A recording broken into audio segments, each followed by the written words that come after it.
프로 걱정러의 이유 있는 오지랖. 언니 이즈 홀스, 언니는 말이야. 안녕하세요. 프로 걱정러의 이유 있는 오지랖, 언니 이즈 홀스입니다. 오늘은 고민 답변을 드리는 시간으로 준비를 해봤고요. 제가 메일로 그리고 쪽지로 고민들을 받고 있는데 제가 영상으로 답변을 드리기까지는 시간이 좀 걸려서 먼저 서면으로는 다 답변을 드리고 있어요, 순차적으로. 그래서 시간이 조금 걸리더라도 다 답변을 드리고 있으니까 고민거리가 있으시면 언제든지 저에게 메일이나 쪽지를 주시면 되겠습니다. 당연히 익명은 100% 보장됩니다. 이건 되게 많은 분들이 공통적으로 고민하시는 내용일 것 같아서 제가 다뤄보려고 해요. 다음 달이면 4년 되는 커플입니다. 저는 27살, 여자친구 25살이에요. 오늘 만난 날짜가 1435일이에요. 대략 1200일 정도를 같이 있었어요. 와, 진짜 오래 같이 계셨죠? 그리고 7월부터는 서로 떨어져 지내는 중입니다. 여자친구는 혼자 강원도에서 인턴하고 있고 저는 본가, 전라도에서 취준 공부를 하고 있습니다. 7월달에 제주도 다녀오고 8월에는 제가 강원도 올라가서 일주일 정도 있다 왔어요. 사건은 9월 초에 일어났어요. 여자친구가 오빠가 사실은 예전처럼 좋지가 않아. 노력을 해도 예전처럼 돌아가는 게 안 되나 봐.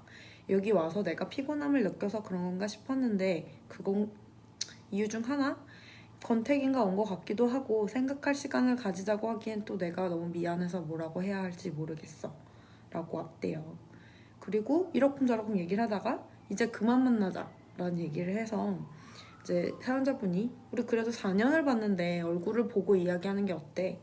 그래서 결국 그 주에 보기로 했고 2시간 이후에 답장이 왔어요. 오빠, 내가 친한 친구랑 얘기해봤는데 그동안 혼자만은 시간이 너무 없었던 것 같아. 나를 보면 개인의 시간이 너무 부족한 것 같았대. 거의 부부처럼 붙어 있었으니까.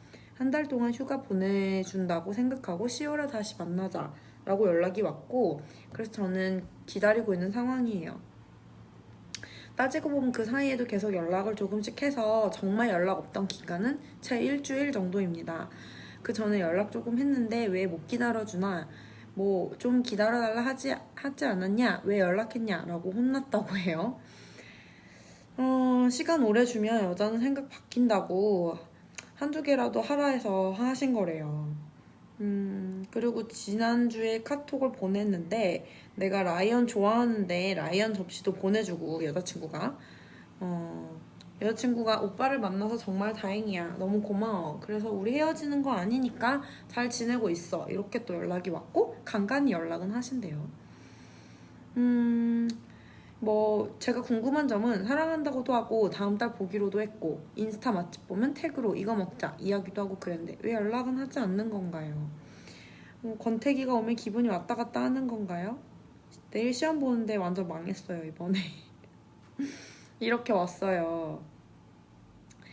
제가 이거를 읽어보고 저는 모든 사연을 최소 3번 이상 정독을 하고 그 다음에 이제 답변을 드려요.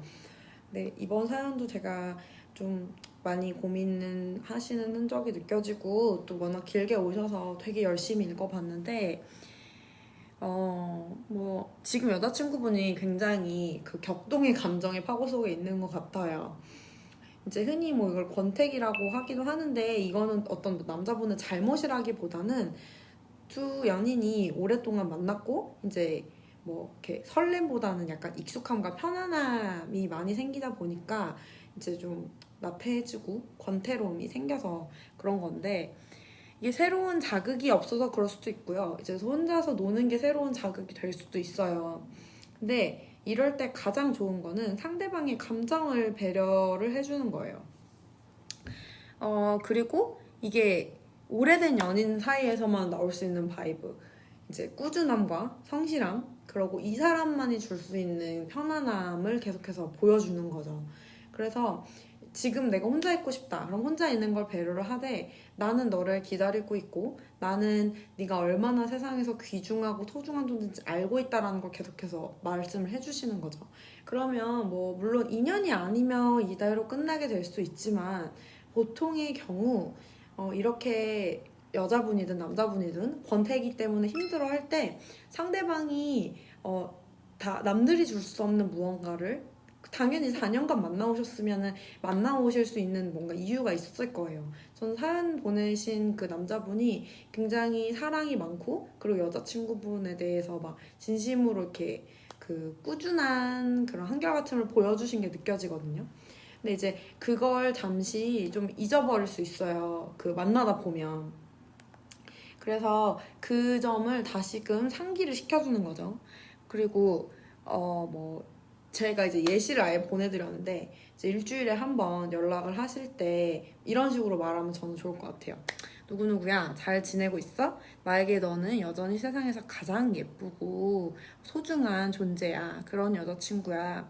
근데 4년 동안 익숙함에 속아서 너한테 조금 그 나태해져서 너를 서운하게 했던 점이 있었던 것 같아. 그치만 나는 아직도 네가 가장 귀하고 소중한 선물이야. 앞으로도 꾸준하게 너를 사랑할게. 이런 말을 해주면 여자친구분이 혼자 있는 시간 동안 생각을 하겠죠.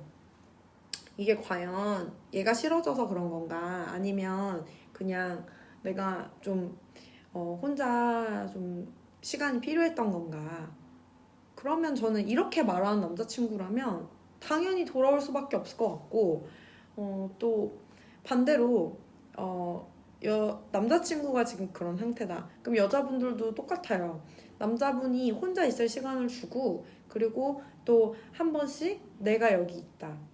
너의 든든한 편인 내가 너를 기다리고 있다. 그거를 이렇게 진지한 메시지로 한 번씩 울림을 주시는 거죠. 사실 저는 제가 제일 오래 연애를 해본 게 한 2년 반 정도였는데 1년 정도 있으면 사실 남녀 간에 처음에 막 뜨겁고 막 두근거리는 설레임은 많이 사라져요. 근데 그 뒤에 유지할 수 있는 건 상대방한테 주는 신뢰, 그리고 안정감, 그리고 다른 사람과는 갖고 있지 않았던 둘만의 특별함이 있겠죠. 근데 이런 상황에서는 어쩌면 새로운 이성이 새로운 자극이 될 수 있어요. 그래서 이제 그런 게 뭐 시간을 갖는 기간에 잠깐 뭐 한눈 팔고 뭐 소개팅도 하고 그런 분들도 계시죠. 근데 이제 그런 분들을 잠깐 만났다가 다시 돌아오는 이유는 이런 오래된 연인이 오랫동안 유지할 수 있었던 그 이유, 그리고 나와 그 사람만이 갖고 있는 특별함을 알고 있어서겠죠, 본인이.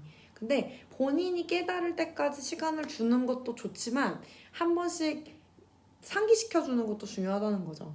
그래서 혼자 생각도 하게 하고 그리고 상기도 시키고 그러면 동굴에 들어가 있는 그 시간이 더 짧아질 겁니다. 더 빨리 나올 거예요. 그래서 지금 그 뒤에 사실 이제 제가 이 사연 받은 게 조금 돼서 이분하고 되게 여러 번 그 메일을 주고 받았는데 왔어요. 근데 제 말이 맞았다고. 그래서 어떻게 얘기하는 게 더 좋을지 더 추가로 물어보시는 내용이 왔었거든요. 그래서 추가로 계속 상담을 해드리고 있는데 결국엔 그거죠. 지금 남자친구가 예전 같지 않아서 좀 서운했던 게 쌓여있던 거예요. 그래서 그냥 이럴 때 막 정말 진지하게 정말 뭐 나 너랑 정말 꼴도 보기 싫어 당장 헤어져 이러는 거 아니면 조금 나 외로워 나 좀 더 사랑해줘 알아줘 라는 내용일 때가 많거든요.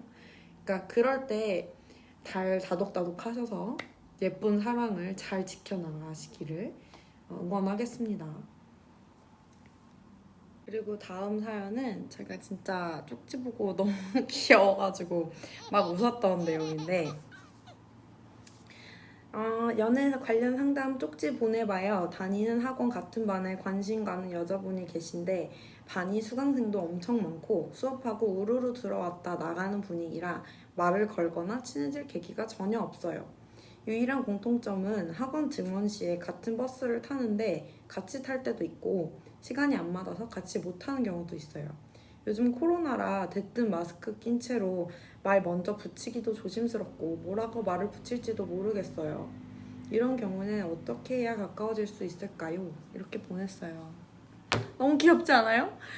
저는 일단 지금 아줌마라 그런지 이런 사연 받으면 너무 막 엄마 미소가. 이런 비슷한 내용이 꽤 많았어요. 막 회사 사내 이런 내용도 있었고 뭐 학교 이런 것도 있었고. 근데 저는 클래식은 영원하다라는 걸 되게 믿는 편이에요. 지금 같은 경우에는 이제 그 소위 약간 헌팅 같은 거죠. 근데 이제 어쨌든 계속 학원을 같이 다녔으니까 약간 얼굴은 누군지 알 거고, 그러고 제 생각에는 약간 남자든 여자든 누가 나한테 관심이 있으면 느껴지잖아요. 그 사람이 나한테 관심이 있는지. 그래서 아마 이분이 이 정도로 이렇게 생각을 하셨으면 그 상대방도 알 거예요. 아, 저 사람 나한테 관심이 있구나. 그래서 약간 뭐 이미 눈치를 채셨을 수도 있지만 어쨌든 뭐 눈치를 채셨든 안 채셨든 제 생각에 제가 이렇게 답변을 드렸는데 이렇게 작은 뭐 간식 같은 거 뭐 초코 바나 아니면 이렇게 뭐 사탕 같은 거를 사셔가지고 이제 버스에서 내릴 때 그분이 먼저 내릴 수도 있겠고 아니면은 뭐 사연자분이 먼저 내릴 수도 있겠죠. 그러면은 먼저 내리는 사람 그 기준으로 이제 쪽지를 쓰는 거죠. 자기 번호를 쓰고 제가 오래전부터 봤다. 근데 한번 그 둘이서 얘기를 해보고 싶어서 그런데 괜찮으시면 제 연락처니까 연락을 주시라. 그러고 그걸 주고 내리시는 거죠. 아니면 주고 보내시는 거죠. 이제 내리실 테니까. 그러면 그 여자분이 마음에 들면 이제 연락을 주실 거고 그게 아니면 뭐 포기해야죠. 근데 너무 귀여워서 저는 아마 연락을 하지 않을까 싶고 보통 이런 경우에는 전공법이 답이에요. 내 마음을 전하고 그러고 이제 내가 어떤 사람인지 보여줄 기회를 그 사람한테 가져야겠죠.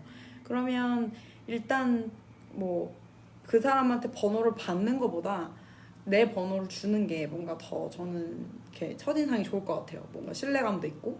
그래서 이렇게 쪽지를 한번 보내보시는 걸로 시작을 해보시면 어떨까 싶습니다. 메일로도 쪽지로도 사연을 많이 받고 있는데 참 다양한 고민이 많아요. 이제 이렇게 연애를 시작하는 그런 고민도 있고 이미 만나고 있는데 뭐 문제가 생겨서 그러시는 분들도 있고 뭐 결혼으로 가야 되는지 결혼 생활 중이신데 힘든 분도 있고 그래서 참 고민이 많구나. 그리고 고민이 없으면 그거는 사람이 살아있는 게 아니구나 그런 생각 들어요. 저도 고민 없는 시기가 한 번도 없었던 것 같아요. 그래서 고민이 있는 게 당연한 거고 건강한 고민은 오히려 더 삶을 활기가 있게 해주죠. 그러니까 고민이 있는 거에 대해서 너무 슬퍼하시지 마시고 언니 이즈 홀스를 찾아주세요. 다음 시간에 또 재밌는 내용을 정리해서 가지고 와보도록 할게요. 결혼 준비 관련 팁을 좀 사람들이 많이 물어봐서 그걸로 또 컨텐츠를 만들어 볼까 합니다. 정말 뭐 좀 정신적인 것부터 시작해서 진짜 현실적인 내용까지 다 같이 한번 다뤄보도록 하겠습니다. 또 다음 시간에 뵐게요. 안녕!